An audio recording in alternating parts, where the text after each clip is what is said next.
داغماي سلامتنا تقبلوا كبرات سمعتنا كابز قتيلو بعوت أرقاي زدالو أفريقيا أبسو موزيك قربلكم سنة مكتال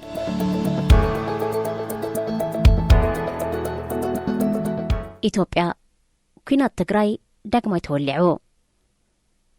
أستاد كل التعامات كقصر تقراري زلو كينات تقراي سلاموين سوات الأكيمو هوت عسرتات أشحات كازيفو مليونات كبيت نبرتهم أفناقيلون عددا تميتن عطبون كمزخون جيريو أب 24 لكاتيت نايز عمت منجست إثيوبيا رديئتنا بتقراي كحلف بزبل مخنيات بيناوي كتبتاو تغصدو ناي موبال سقوم تخمز وصدى دحر مقلاتو حالتات تقراي بوغنم أب أوانو أخر رديئتنا بتقراي كساب زبتسح نتو تغصي دو ناي موبال وصاني كم زخبرو حبيروم بمباروم أمونغو كلتي أموغنات تتابقو دويلو تهنيحو انتقونا زني حموش تورحين اي تقسم الرقاء زحلف سمون ربع 24 نحاسة أب كوابيك أبوز تبهالت عدد حرستو اللعو كينات كفرسن كلو زنة التسفات نبيرلو زنبرا جميروز تبهالة مسرح سلام أقيمولو إذا حدش كينات من داك ما يقوى حيرون نزبل حتو كلتي أموغنات أب حد مكساسن اتكاليو تخاتحو أب مبال يركبو أبز حدش كينات حيلتات تقراي قل عدتات كم استقوطات أرون حيالو وتهدرات منقستي كم زمارهون كقلتون كلو فدرالو منقست بوغنو أب كتما مقالة دبداب نفرتي أكايدو قلت هتسانات تركبوم حموش دسابات تقاتلهم حزب تقراي أب تحت خبان عطوان كابزخونة أقل قلوتات نقدي موقع عزيا مرة خبيتاتن كال انت أقيدو بمتنحو كابزخونة قزين اللعني بقول لنتنا تواتيرو تهنيحو أزدما فتح انت زي تغيرلو وعيلو حديرو قجت كالعل كم زخقل كقمت تسانيحلو زررب سلام جميرو أبستبهل اللون حالتا تقراي دوبات كل التقراي نابك المخينات نابزو نبرو خملس كبابان كردنان كبكع ماقبرا ديئت كحلف كفكا دزبلو كدما خونات أقميت أمنيروم از قدما خونات كي تتقبرا ويدما متحلاف رديئت بخفيلو أبزقبرو اللوز نبر أوان بوغ أزي تقلت أبجبوتن سيشالسن زررب سلام كم استقبرن زخونا وتسيت كم زي ترخوان دما يفلات كلتي وقنات من قوينا يخون أبزبلون أي تسامعون من محدار كل تقراي زررب أبكينا يخون كبلون كلو شو عتز أبالاتات زرارابيت كوميتي أقويمو زنبرا فدرالو من قست دما اتزررب بمنقوين النت أفريقيا وحبرتن بريزيدنت نيجيريا نبر أوليسوغون أبسانجو كأتصل دليت نيروهم فدرالو من قستي أبلع لي كينيا ترطارخ نوبرون كلو من محدار تقراي بوغنو أوليسوغون أبسانجو مس فدرالو من قستي كم زمت عدق يأمنو أبسانجو بوغنو اتزرب أب كتما أروشا تنزانيا ككايد دليتو قليتو نيرو كال نخلتي وغنات زي السامع زنبرا قداي دما بممحدار تقراي استتقلبا مملاس معرباو تقراي نابتا كللن متى تخلل نموسان بهزبي برفرندم كوسان سبليو نمعرب تقراي تاريخاوي مريت نايب مبال أب كل التشحن إسران زحزوو من الشام حرا مملاسة مريت ناب تقراي كم زي فقدوك قلت سنكالو وتسيت زررب نربحو من تزي كوينو حد أنكفات نيرو نرفرندم زملكت دما ملؤنت مريت إثيوبيا أو قعداغان زرربن كم زياتو أفنيا مأكلاي منقستي أفليت ومبارو اتكال أنكفات نيرو أبلع لزي أو كينات تقراي مسفرر لاو منقستن كل لام حران بمحزاو إداز اتوت إرتراون أب تزررب أبلع لزي متنبارا وتسيت زررب نتأمان تسي كوينو مستقراي زلوازي مسمع كي كتسل تساقيو إذن كال زي سامع قداتن تنتلتلو إنها اللويو حجي داقماي حدش كوينات تولع زلو إذا دما نتم حدقا زلو كرن أفريقيا مليسونا بكلولاو الشمميو أبزي كباب زلو بفلاي دما أبكلو كينات تقراي إدوم زأتو حيلتات بمولوهم نايقز رأسهم أجندا خطق أنبر أبن حد بمسمع نسلام زقدم دارقا زلو يمثلنيو كينات تقراي بزملكات بزو حبريتاتيو بستفلالي وقنات كوها بتانيحو كلهم وقنات نناتهم حبريتاتيوم زهبو قالن حد حدو زقاجو قال زفبراخ قال منشي ويجبت زيبولو قال استقاننا قال زسنبر زيناتات تزرقيحو أمرخا وزهان زفنو درقون تنك أساقسي سئلتاتنون عزيو زسكحكيحو كينات تقراين نسو زختلو أو قرابة كللاتام حران عفرن زلحمك لولا وتهدراو قج ترايكونن نوي حزتو قعزة نايسنا حساب فللي أبرأس متنحو عليتا ونت تحاويس وك كاير زتنحن زكاير زلون بومخانو أمودو ما سلاماو هزبيتو قدي بمهلاو ولاون كينات دون تايلو زسعبوت الوان سنبراتن أب حتير أوان كودان كرسعان خيلي كام حساب أبزيك ألالو درجايو تبتحو كينات موداتو عنواتيو كينات مجمرتا أمون قنت أروغنات زكايد سعراين تسعراين زلو يزمسل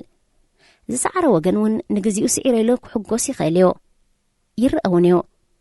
ኩናት ኣብ ዝካየደሉ እዋን ብኩሎም ዝሳተፍዎ ወገናት ሞት ስንክልናን ብርሰትን ከም ዘውርድ ርዱእ ኮይኑ ንዕኡ ተኸቲሉ ኣብ ህዝቢ ዝስዕብ ራዕዲ ስነኣምራዊ ጸቕጢ ዓመፅ ዘይምርጋእ ብቐሊሉ ይፍወስንዮ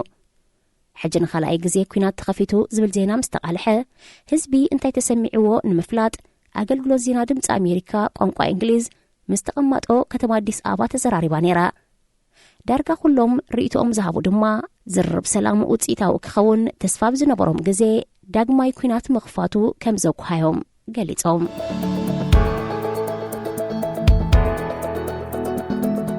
ኒኩለራዊ ቦምብ ኣብ ኣፍሪቃ ደቡብ ኣፍሪቃ ኣብ ምውናኑ ኣልጀርያ ፈተነ ኣብ መሬታ ኒኩለር ቦምብ ወይ ኣቶሚካዊ ቦምብ መጠነ ሰፊሕ ዕንወት ዘውርድ ቦምባ ኮይኑ ዝተፈላለየ ዓቐን ክውንን ዝኽእል ኣብ ሓደ እዋን ንሙሉእ ከተማ ብምዕናው ሚልዮናት ሰባትን ህይወታውያንን ብምቕታል ኣብ ልዕሊ ተፈጥራዊ ኣከባቢ ንመጻኢ ወለዶታት ዝቕጽል ዕንወት ዘውርድ ቦምብ እዩ ድሕሪ 1945 ኣብ ዓለም ልዕሊ 2,000 ናይ ኒኩለራዊ ቦምብ ፈተነታት ተኻይዱ እዚ ፈተነታት ብትሽዓተ ሃገራት ክካየድ እንከሎ ኣብዛ ፕላኔትና መሬት ሓያሎ ጉድኣት ኣውሪድዮ ነዚ ንምክታእን ካብ ኒኩለራዊ ቦምብ ነፃ ዝኾነት ዓለም ክትህሉ ጎስጓስ ንምግባርን ውድብ ሕብራት ሃገራት 29 ናሓሰ ዓለም ለኻዊ መዓልቲ ጸረ ኒኩለር ቦምብ ኮይና ክትዝከር ብምሕራዩ ካብ 2009 ኣትሒዛ ዓመታዊ ትዝከራላ ካልኣይ ኩናት ዓለም ድሕሪ ምዝዛሙ ኣብ እዋን ዝሑል ኩናት ሓያላን ሃገራት ኣብ ምውናንን ፈተነታት ኒኩለራዊ ቦምብን ተጸሚደን ነይረን ሕብራት መንግስታት ኣሜሪካ ኣብ መሬታን ኣብ ሰላማዊ ውቅያኖስን ሕብረት ሶቪየት ኣብ ኣካል ግዝኣታ ዝነበረት ሕጂ ነፃ ሃገር ኮይና ዘላ ካዛኪስታን ብሪጣንያ ኣብ ምድረ በዳ ኣውስትራልያ ፈተነታት ብምክያድ ወነንቲ ኒኩለራዊ ቦምብ ክኾና በቕያነን ኒኩለራዊ ቦምብ ምውናን ማለት ከም ሃገር ሓይልኻ ተረጋግጸሉ ዘይትድፈር ይገብረካ ብምንባሩ ሃገረ ፈረንሳ ብወገና ኒኩለራዊ ቦምብ ንምውናን ኣብ ግዝኣታ ዝነበረት ኣልጀርያ ፈተነታት ብምክያድ ወናኒቱ ክትከውን በቕዓያ ቀፂለን ቻይና ህንዲ ፓኪስታን እስራኤልን ሰሜን ኮርያን ፈተነታት ብምክያድ ወነንቲ ኒኩለራዊ ቦምብ ኮይነነን ኣብዚ ሕጂ እዋን ኣስታት 12,700 ቦምብታት ኒኩለር ኣሎ 900 ካብዚ ብሩስያን ሕብራት መንግስታት ኣሜሪካን ይውነን ሩስያ 5,977 ክትውንን ከላ ኣሜሪካ ድማ 5,428 ኣለዋ ኣብ 1986 ሕብረት ሶቪየትን ሕብራት መንግስታት ኣሜሪካን ልዕሊ 65,000 ቦምባታት ኣፍርየን ነይረን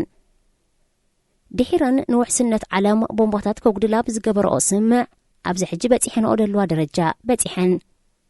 ኣብ ኣፍሪቃ ብዛዕባ ኒኩለራዊ ቦምብ ክለዓል እንከሎ ደቡብ ኣፍሪቃን ኣልጀርያን ከይለዓልካ ክሕለፍ ኣይከኣልን ከመይ ንዝብል ደቡብ ኣፍሪቃ ኣብ ታሪኻ ኒኩለራዊ ኣጽዋር ክትውንን መስርሕ ጀሚራ ዘቋረጸቶ እንኮ ኣፍሪቃዊት ሃገር ክትከውን እንከላ ኣልጀርያ ድማ ኣብ መሬታ ብፈረንሳ ዝበዝሐ ፈተነ ዝተኻየደላ ብምዃና ብደቡብ ኣፍሪቃ ምስ ንጅምር እቲ ሃገር ኒኩለራዊ ኣጽዋር ናይ ምውናን ሕልሚ ኣብ 1948 እዩ ዝጅምር ኣብ ትሕቲ ፈላሊኻ ግዛእ ኣፓርታይድ ናይ ጸዓዱብ ዝነበረትሉ እዋን ድማ ኣብ 1960ታት ኣቶሚካዊ ባዮሎጂካውን ቀመማውን ተፍርየሉ መንገዲ ንምንዳይ ምርምራዊ ስራሕ ጀሚራ ደቡብ ኣፍሪቃ ኒኩለራዊ ኣጽዋር ክትውንን ዕላማ ዝገበረ ምኽንያት ፖለቲካውን ወተሃደራውን ሃዋህው እቲ ሃገር ካብ ቁፅፅር ወጻኢ ምስ ዝኸውን ከም መሐለውታ ክትጥቀመሉ ብዝብል ነይሩ ደቡብ ኣፍሪቃ ኒኩለራዊ ኣጽዋር ንምምዕባል መጀመርታ ምስ ሕብራት መንግስታት ኣሜሪካን እስራኤልን ቀፂላ ድማ ምስ ታይዋንያ ውዕል ጌራ ተፈራሪማ ሕብራት መንግስታት ኣሜሪካ 606 ኪሎ ዝማዕበለ ነዳዲ ዩራኒየም ከምኡውን ዶቶሪየም ጥራይ ዝሓዘ ከቢድ ማይ ሂባ ምርምር ንምክያድ ኣበጊሳታ ኣብ 1976 ከምኡውን 1977 ኣብ ምድረ በዳ ካልሃር ናሚብያ ናይ ትሕቲ ባይታ ፈተነ ቦምብ ኣካይዳ ኣብ 1977 ባይቶ ጸጥታ ውድብ ሕብራት ሃገራት ኣብ ልዕሊ ደቡብ ኣፍሪቃ ናይ ኣጽዋር እገዳ ድሕሪ ምግባሩ ግን ሩስያ ኣሜሪካን ፈረንሳን ዝርከበአን ሓያሎ ምዕራባውያን ሃገራት ብምዕባል ኒኩለር ተሃገር ክቃወሞ ጸኒሐን እንተኾነ ደቡብ ኣፍሪቃ ምስ እስራኤል ብምስማዕ ክልቲአን ሃገራት ብስቱር እቲ ጽዋር ናይ ምዕባል መስርሕ ቀፂለንኦ ደቡብ ኣፍሪቃ ቱሪቱም ዝተባህለ 30 ግራም ንምዕባል ኒኩለር ዝሕግዝ ባእታ ካብ እስራኤል ክትቅበል እንከላ ኣምሳይ እስራኤል ንተመሳሳሊ ጥቕሚ ዝውዕል 50 ቶን ዩራኒየም ካብ ደቡብ ኣፍሪቃ ወሲዳ ክልቲአን ሃገራት ኣብ ፕሪንስ ኤድዋርድ ዝተባህለት ኣብ ህንዳዊ ውቅያኖስ ፈተነ ኒኩለር ከም ዝገበራ ዘመልክት ናይ ሳተላይት ሓበሬታ እኳ እንተነበረ እተን ሃገራት ግን ፈጺመን ኣሉታ ሂበናሉ ኣብዚ ሕጂ እዋን እስራኤል እትውንኖ ኒኩለራዊ ኣጽዋር ውጽኢት ናይ ትንስ ደቡብ ኣፍሪቃ ዝገበረቶ ምርምርን ፈተነታትን ከም ዝኾነ እዩ ዝንገር። ደቡብ ኣፍሪቃ ምስ ታይዋን ተመሳሳሊ ስምምዕ ብምግባር ኣብ ምምዕባል እቲ ኣጽዋር ብሓባር ክሰርሓ ጀሚረን። ታይዋን 100 ቶን ዩራኒየም ካብ ደቡብ ኣፍሪቃ ትገዝእ እንከላ 14,000 ድማ ብምስጢር ኣዚዛ ነይራ። ደቡብ ኣፍሪቃ ብሓፈሻ 6 ኒኩለራዊ ቦምብታት ክትሰርሕ እንከላ ሓደ ካልእ ድማ ኣብ መስርሕ እንከሎ ካብ 1988 ክሳብ 1991 እቲ ናይ መስራሕ መደብ ደው ብምባል ሰሪሓቶ ዝነበረት ፈታቲሓ ኣዕንያቶ። እታ ብጻዓዱ ትመሓደር ዝነበረት ሃገር መጀመርታ ብሕፅረት ባጀት ካብ መስራሕ ክትዕንቀፍ እንከላ ቀፂላ ድማ ኣብ ኣንጎላ ብኩባ ዝሕገዙ ዝነበሩ ዕጡቃት ዝፈጠሩላ ስግኣት ከምኡውን ኣብቲ ሃገር ዝነበረ ዘይምርግጋእ ኣብ ግምት ብምእታው ኣብ ዞባኣ ኒኩለራዊ ኣጽዋር ክህሉ ሓደገኛ ከም ዝኾነ ብምግንዛብ እዩ። ኣብቲ እዋን መራሒ ደቡብ ኣፍሪቃ ነበር ፍሬደሪክ ደክለርክ ውዕል ዘይምብዛሕ ኒኩለራዊ ኣጽዋር ክፍርም እንከሎ ወኪል ምቁጽጻር ዓለም ለኻዊ ኒኩለራዊ ኣጽዋር IAEA ሰሪሓቶ ዝነበረት ኣጽዋርን ተማዕብሎ ዝነበረት ኬሚካላትን ሙሉእ ብምሉእ ከም ዘዕነወቶ መስኪሮ። በዚ ድማ ደቡብ ኣፍሪቃ እታ እንኮ ሃገር ኣብ ኣፍሪቃ ኒኩለራዊ ኣጽዋር ዘማዕበለትን ከምኡውን እታ ናይ መጀመርታ ሃገር ኒኩለራዊ ኣጽዋር ከተማዕብል ጀመረት እሞ ብፍቓዳ ደው ዘበለት ክትከውን በቂዓ። ናብ ኣልጀርያ ምስ እንምለስ ሓያላን ሃገራት ኒኩለራዊ ኣጽዋር ንምዕባል ኣብ ዝቀዳደመሉ ዝነበራ እዛ ሃገር ግዝኣት ፈረንሳይ ነይራ። ፈረንሳ ፈተነታት ኒኩለራዊ ቦምብ ንምክያድ ኣብ ምድረ በዳ ሰሃራ ንዝርከብ መሬት ኣልጀርያ መሪጻ። ፈረንሳ ነዚ ንምትግባር ኣብ ኣልጀርያ ዝርከብ ምድረ በዳ ሰሃራ ሓደ ናይ ወተሃደራዊ ምርምር ማእከል ከፊታ። ካብቲ ማእከል 16 ኪሎ ሜትር ርሒቑ ድማ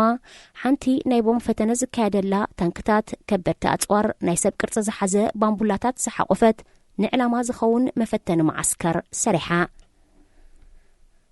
ዕለት 13 ለካቲት 1960 ሰዓት 8 ናይ ንኮ ፕላቲኒየም ዝተባህለ ባእታ ዝተመልአ ገርብዋስ ብሉ ተሰመየ ቦምብ ንፈተነ ኣብቲ ማዓስከር ተተኪሱ። ቦምባ ካብ ዝተተኮሰሉ 16 ኪሎ ሜትር ርሒቆም ኣብ መቆጻጸሪ ማእከል ኮይኖም ዝዕዘቡ ዝነበሩ ተመራመርቲ ኒኩለርን ሰራዊትን መጀመርታን ሰማይ ዝዓረገ ቅርጻን ጥሻ ዝሓዘ ናይ ነት ጉጓህር ተዓዚቦም። ድሕሪ 45 ካልኢት ድማ ብሓያል ነውፅ መጎድ ተኒንዎ። እቲ ቦምብ 4 ዕጽፊ ናይቲ ኣብ ከተማ ናጋሳኪ ጃፓን ብሕቡራት መንግስታት ኣሜሪካ ተተኪሱ ኣስታት 80,000 ሰባት ዝቐዘፈን ከተማ ሙሉእ ዘዕነወን ክኸውን ከሎ ናይ 80 ኪሎቶን TNT ሓይሊ ዝነበሮ ዛጌት እቲ ዝዓበየ ኣብ ልዕሊ ባይታ ዝተፈተነ ቦምብ ኮይኑሎ። እቲ ቦምባ ዕላምኡ ብግቡእ ወቂዑ ዕዉት ምንባሩ ተገሊጹ።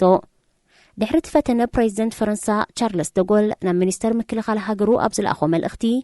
ድንቂ ሎሚ ንኮ ፈረንሳ ሓያልን ኩርዕትን እያ፣ ነዚ ክውን ዝገበርኩም ካብ ማዕሙቕ ልበይ የመስግነኩም ክብል ገሊጹ። ፈረንሳ ድማ ንሕቡራት መንግስታት ኣሜሪካ፣ ሕብረት ሶቪየትን ብሪጣንያን ተኸቲላ ራብዒቲ ኒኩለራዊ ሓይሊ ዘለዋ ሃገር ክትከውን በቂዓ። ኣብ ተመሳሳሊ ቦታ ድማ 4 ተወሳኺ ዝተፈላለየ ዓቐን ዘለዎ ፈተነታት ኣካይዳ። ኣብቲ ናይ ምርምር ማእከል 6,500 ፈረንሳውያን መሃንድሳት ወተሃደራትን ተመራመርትን ክነብሩን ከለው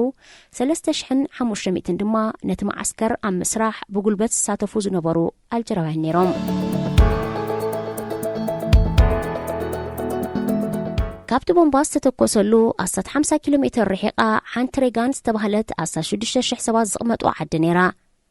እንትርፎ ኣብቲ ናይ ምርምር ማእከል ተቐማጦ ዝዓዲ ብዛዕባ እቲ ቦምባ ይኹን ኒኩለር ከስዕቦ ዝኽእል ሳዕቤን ዝኾነ ፍልጦ ኣይነበሮምን። መንግስቲ ፈረንሳ እቲ ኣብ ኣልጀርያ ዘካየዶ ፈተነታት ኒኩለራዊ ቦምባ ኩሉ ዓይነት ናይ ድሕነት መለክዒታት እናሓለወ ከም ዝገበረ እዩ ዝገልጽ። ኣብ 1960ታት ኣብ ግዜ ፈተነ ሚኒስተር ምክልኻል ዝነበረ ፔክ መስመር ኣብ ዝሃቦ መግለጺ ፈተነ ኣብ ዝተኻየደሉ ከባቢታት ኣብ ርሑቕን ቀረባ ዝነብር ህዝቢ ድሕነቱ ንምርጋጽን ጥንቃቐታት ናይ ድሕነት መለክዒታትን ተወሲዱ እዩ። ፈተነ ኣብ ዝተኻየደሉ ናይ ኣሜሪካን ህንድን ተዓዘብቲ ነይሮም እዮም ክብል ገሊጹ ነይሩ። እንተኾነ ሎሚ ድሕሪ 61 ዓመታት ተቐማጦ ሬጋን ኒኩለራዊ ቦምብ ምስ ዝገደፎ ጸርጊ ክነብሩ ተቐሲቦም ኣለዉ። ኣምሳያኡ ድማ ጸርጊ ዘኸተሎ ከም ሕማማት መንሽሮ፣ ሕማም ቆርበት፣ ሕማም ሳምቡእ፣ ዘይንቡር ስንክልና ወሊድን ካልእን ክነብሩን ከለው ኣስታት 1 ካብ 100 ተቐማጦ ድማ ናይ ምውላድ ዕድሎም ማህሚኑ። በቲ ፈረንሳ ዘካየደቶ ፈተነታት ኒኩለር ጸርጊ ዘኸተሎ ኣብዚ ሕጂ እዋን ካብ 30 ክሳብ 60,000 ሰባት ተጎዲኦም ከም ዘለው ይግመት።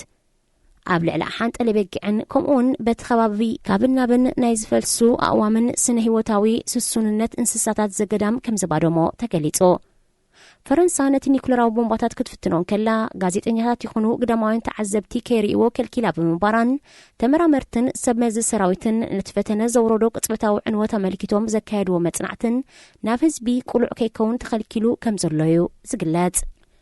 فرنسا قبل البايتا زكايدتلو ناي فتنه ماكل بحصر تخيبو كانت هالو اتكبابي ببهري صريو نيوت مچو كخون بحجي 24 شح عمتات كوستلو مخانو تمرامرتي يقلصو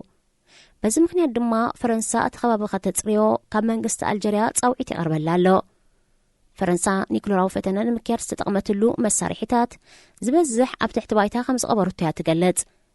حصام دربدا كاب غزي ناب غزي زغعزن قرصو زقيرن بمخانو دما نتوسختي بسبساغم زنابورو سبات غدات كورد مخانو يقلص صرغي مالت راديو اكتيف بوحد عقن مسخون بزح غدات زي ورد كون تخونه كاب نيكلر زمنچوغن بملكع چرر ناب اكلات ود سب زاتو بمخانو نواهيوتات كمون دي ان اي كتقع زخل بمخانو نفس فلالي حمامات بفلاي دما منشرو يقاله زبزح فتنه نيكلوراو بومب اب تحت بايتا زغبر كوينو قال دما اوقيانوساتن ابايتان يفتن دحر فتنه نعسرتا تشحت عمتات صنيحو غدات كورد زخل صرغي يقدف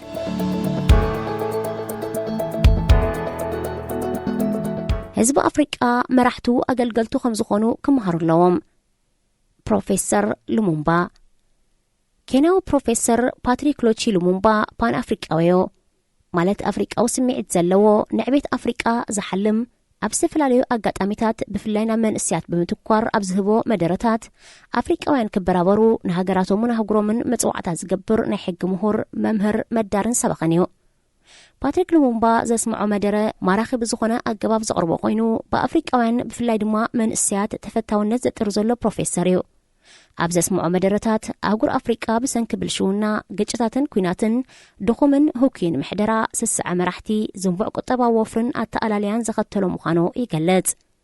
ፕሮፌሰር ፓትሪክ ሓደ ካብ ቀንዲ ሽግር አፍሪቃውያን ኣብ ስልጣን ዝዲቡ መራሕቶም አገልገልቲ ህዝቢ ምዃኖም ዘይምርድኦም ይብል መራሕቲ ኣብ ክንዲ አገልገልቲ ገዛእቲ ኮይኖም ክራዩ ተጀሚሮም ሓይሊ ሚዛን ካብ ህዝቢ ናብኣቶም ከም ዝዛዙ ስለዚ አፍሪቃውያን ካብ ዝኣተሓሳስባ ክገላገሉ ይጽዋዕ ንሱ ህዝቢ መራሕቱ ከደይብን ከውርድን ዘኽእል ስልጣን ከም ዘለዎ ክርዳእን እዚ ስልጣን እዚ ከም ዝፍራሕ ክገብርን ኣብ ግብሪ ኸውዕሎን ከም ዘለዎ እንተዘየለ መራሕቲ ላዕለዋይ ኢድ ክሕዙ ገጽ ዝህብ ከም ዝኾነ የተሓሳስብ ፕሮፌሰር ፓትሪክ ሉሙምባ አህጉር አፍሪቃ ብዘለዋ ስፍሓትን ልሙዕ ናይ ሕርሻ መሬትን ንነብሳ ብመግቢ ኽኢላ ንዓለም ክትምግብ እትኽእል ክንሳ ብሰንኪ ግቡእ ምሕደራ ዛጊት ካብ ሓያሎ ሃገራት ዓለም ዓመታዊ ረድኤት ትጽበ ኮይና ከም ዘላ ነዚ ንምቕያር ብፍላይ መንእስያት ንመራሕቶም ተሓተት ክገብርዎም ሓላፍነት ክወስዱ ከም ዝግባእ ይገልጽ ፕሮፌሰር ፓትሪክ ሉሙምባ መራሕቲ ሃገራት አፍሪቃ ህዝቢ ብዘይርድእ ስለ ዘጠቕዓሎም አገልገልቱ ምዃኖም ረሲዖም ከም ገበርትን ሓደግትን ስለ ዝርኦም ናብ ዘይተደለየ ውልቀ መላኽነት ከም ዝሰጋገረዩ ዝገልጽ ዜጋታት አፍሪቃ ናይ መራሕቶም ጥባይ ፍጊዒልዎም ጥራይ ካብ ምርኣይ ክጻውርዎም ዘይኮነ ክምክትዎም ከም ዘለዎም ነዚ ብምግባር ብፍላይ መንእስያት በትምህርትን ፍልጠትን በሲሎም ሕቶታት እንተልዒሎምን ንለውጢ ደው እንተኢሎምን ከም ዝስዕሩ ዝገልጽ ፕሮፌሰር ፓትሪክ ዲሞክራስን ስሩዕ ምምሕዳርን ክሕለዉ እንተኾይኖም ንቕሓትን ተቆጻጸርነትን ከም ዝሓቱ ይመክር ንሱ ብተወሳኺ ንአፍሪቃ ንድሕሪት ካብ ዝጎትዋ ዘለው ሓደ ብልሽውና ምዃኑ ብልሽውና ህዝቢ ንቕሓቱን ትዕቢት ጥራይ ባዕሉ ክቆጻጸርን ገበነኛታት ናብ ሕጊ ክቐርቦም ከም ዝኽእል እንተዘየለ ህዝቢ ባዕሉውን ተሳታፋይ እንተኾይኑ ክሓዊ ከም ዘይክእል ይሕብር ፕሮፌሰር ፓትሪክ ከም ኣብነት ዘቕርባ አፍሪቃውያን ሃገራት ካብ ኤውሮጳውያን ገዛእተን ነጻ ዝወጻሉ ዝነበረ እዋን ኣብ 1957 ጋና ካብ ገዛኢታ ዝነበረት ብሪጣንያ ነጻ ብምውጻእ ብነብሳት ማሕደር ሃገር ኮይና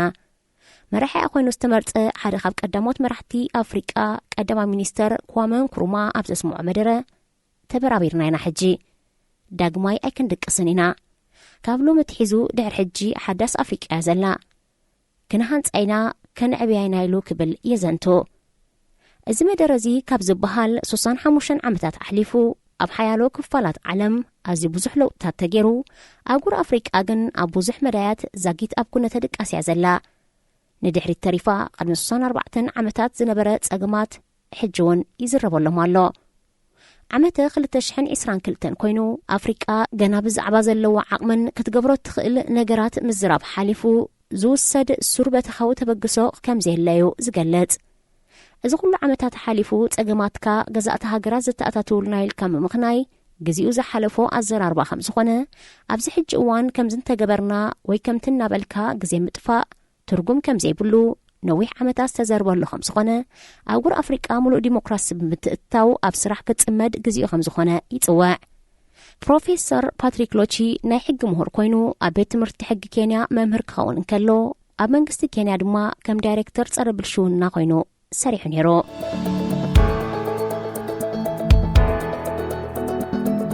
ተወሳኺ ኣብ መራኸቢ ብዙሃን ቲክቶክ ዝበስሑ ሰዓብቲ ብምርካብ ኣብ ቀዳማይ ደረጃ ዝስራዕ ሴኔጋላዊ ካቢላመ 15 ዓመት ኣብ ኢጣልያ ድሕሪ ምቕማጥ ዜግነት ናይቲ ሃገር ሒዙ ካቢላመ ገና ህፃን እንከሎ ምስ ወለዱ ተሓቂፉ ናብ ኢጣልያ ዝኣተወ ኮይኑ ኣብዚ ሕጂ እዋን ወዲ 22 ዓመት ከም ዝኾነ ብሰንኪ ቲክቶክ ኣብ ዓለም ኩረ ድሕሪ ምኽኣሉ ዜግነት ጣልያን ከም ዝተዋህቦ ተገሊጹ። 149 ሚልዮን ሰዓብቲ ዘለዎን ልዕሊ 2 ቢልዮን ላይክ ወይ ናይ ፈትዎ ምልክት ረኺቡ ዘሎ ካቢ ኣብ ከተማ ቻቫሶ ኣብ ትሑት መነባብሮ ዘለዎም ሰባት እናተቐመጠ ኣብ ፋብሪካዩ ዝሰርሕ ነይሩ። ኮሮና ቫይረስ ክላባዕ ድሕሪ ምጅማሩ ካብ ስራሕ ደው ኢሉ ኣብ ገዛ ኮፍ ኢሉ ኣጋጣሚ ኮይኑ ኣብቲ እዋን ቲክቶክ ህውነት እናረኸበ ዝመጽእ ዝነበረ መራኸቢ ብዙሃን ብምንባሩ ኮፍ ካብ ምባል ኣብኡ ቪድዮታት ክሰርሕ ጀሚሩ። ቪድዮታቱ ድማ ዝኾነ ድምፂ ከየውፅእ ብምንቅስቓስን ንቐሊል መንገዲ ዘካብዱ ሰባት ዝእርም እዩ። ካቢላመ ኣብ ሓፂር ግዜ ህውነት ክረክብ እንከሎ ካብ ቲክቶክ ከምኡውን መውዕዋዕ ናይ ሚልዮናት ኣታዊ ክረክብ ጀሚሩ። በዚ ድማ ነቲ ስደተኛታት ክረኽብዎ ኣዝዩ ከቢድ ከም ዝኾነ ዝንገረሉ ዜግነት ኢጣልያ ክረክብ ክኢሉ። ኣብ ኢጣልያ ዜግነት ክትረክብ ከቢድ ዝገብሮ ዓመታዊ ካብ ኣፍሪቃ ናብቲ ሃገር ዝኣትዉ ስደተኛታት ብምብዝሖም ኮይኑ ነዚ ዘትረርዎ ድማ የማናውያን ኣኽረርቲ ፖለቲከኛታት ከም ዝኾኑ ይፍለጥ።